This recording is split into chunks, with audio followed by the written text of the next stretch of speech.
Le général Holoferne se mit en route, lui et toute son armée, pour précéder le roi Nabuchodonosor et couvrir toute la face de la terre vers l'Occident de ses chars, cavaliers et fantassins d'élite. Avec eux marchait un ramassis nombreux comme des sauterelles et comme la poussière de la terre. On ne pouvait les compter en raison de leur multitude.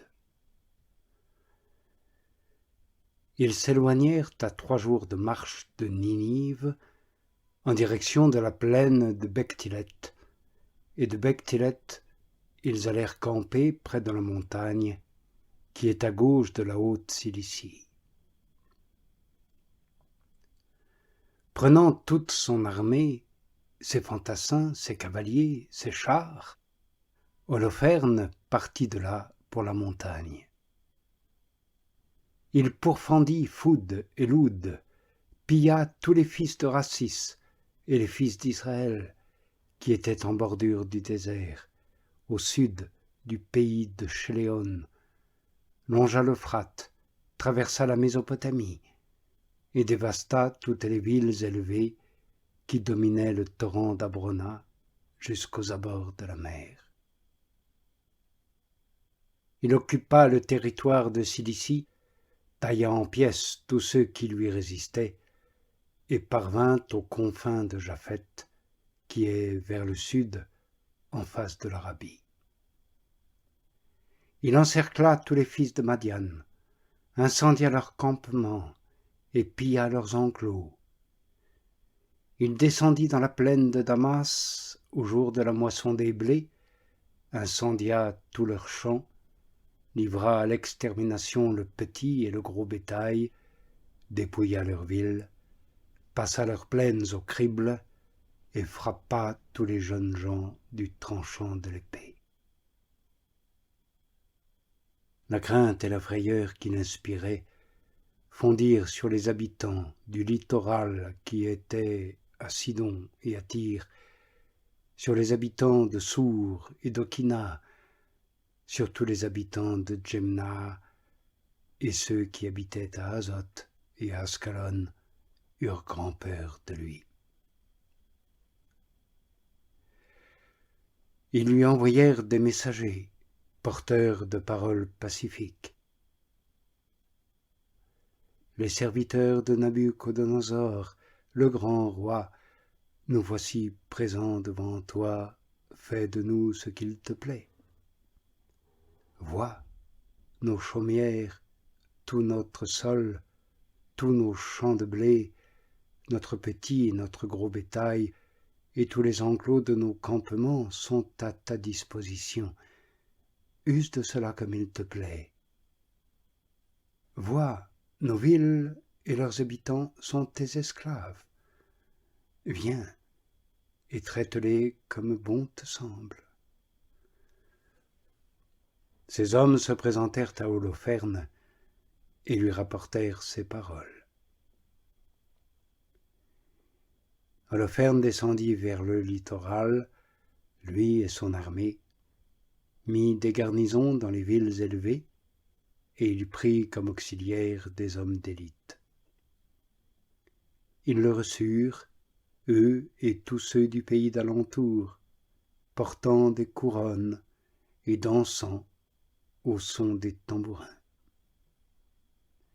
Il n'en dévasta pas moins tout leur territoire, abattit leurs bois sacrés, et il lui fut donné d'exterminer tous les dieux du pays pour forcer toutes les nations à rendre un culte au seul Nabuchodonosor, à lui seul, et leurs langues et tribus à l'invoquer toutes comme Dieu. Holoferne arriva en face d'Esdrélon, près de Dothaïa, qui est devant la grande chaîne de montagnes de la Judée. On campa entre Geba et Sitopolis, et il resta là, tout un mois, pour rassembler tous les bagages de son armée.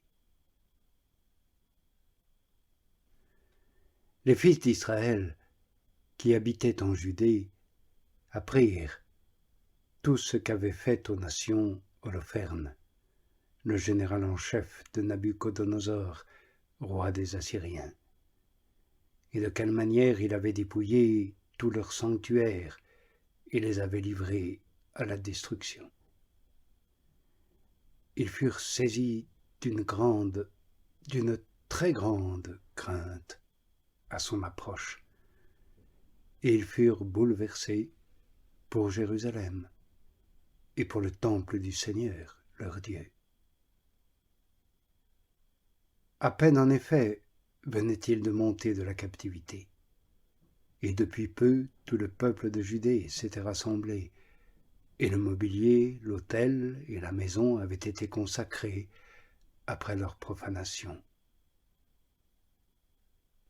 Ils envoyèrent des messagers dans tous les territoires de la Samarie, à Kona, Beth-Horon, Belmaïn, Jéricho, Shoba, Ezora, et vers le vallon de Salem. Ils occupèrent tous les sommets des hautes montagnes, munirent de remparts les villages qui s'y trouvaient, et y firent des dépôts pour le ravitaillement et les provisions de guerre, car leurs champs venaient à peine d'être moissonnés. Joachim, le grand prêtre, qui était à Jérusalem en ces jours-là, écrivit aux habitants de Béthulie et de Béthomestaïn, qui est devant Esdrélon, en face de la plaine, proche de Dothaïm, pour leur dire de tenir solidement les rampes de la montagne, car c'était par elles qu'on avait accès en Judée, et il leur était facile de faire obstacle à ceux qui les gravissaient, l'étroitesse du passage ne laissant place qu'à 2 hommes. Les fils d'Israël agirent selon ce que leur avait prescrit Joachim, le grand prêtre, et le conseil des anciens de tout le peuple d'Israël qui siégeait à Jérusalem. Tous les hommes d'Israël crièrent vers Dieu avec une grande ardeur, et ils affligèrent leurs âmes avec une aussi grande ardeur.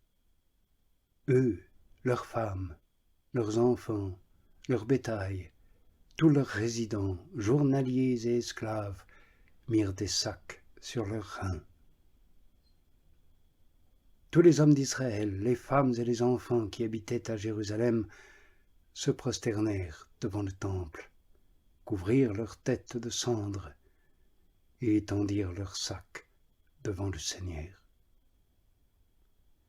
Ils enveloppèrent l'autel d'un sac, et tous ensemble ils crièrent ardemment vers le Dieu d'Israël, pour qu'il ne livrât pas leurs petits au pillage, leurs femmes à la razzia, les villes de leur héritage à la destruction, le lieu saint à la profanation, à l'outrage et à la risée des nations. Le Seigneur entendit leur voix et regarda leur tribulation. Et le peuple se livrait au jeûne pendant de longs jours dans toute la Judée et à Jérusalem, en face du lieu saint du Seigneur Tout-Puissant. Joachim, le grand prêtre, tous les prêtres qui se tenaient devant le Seigneur, et les ministres du Seigneur, leurs reins ceints de sacs, offraient l'holocauste perpétuel, les offrandes votives et les dons volontaires du peuple. Ils avaient de la cendre sur leurs turbans. Ils criaient de toute leur force vers le Seigneur pour qu'il visitât favorablement toute la maison d'Israël.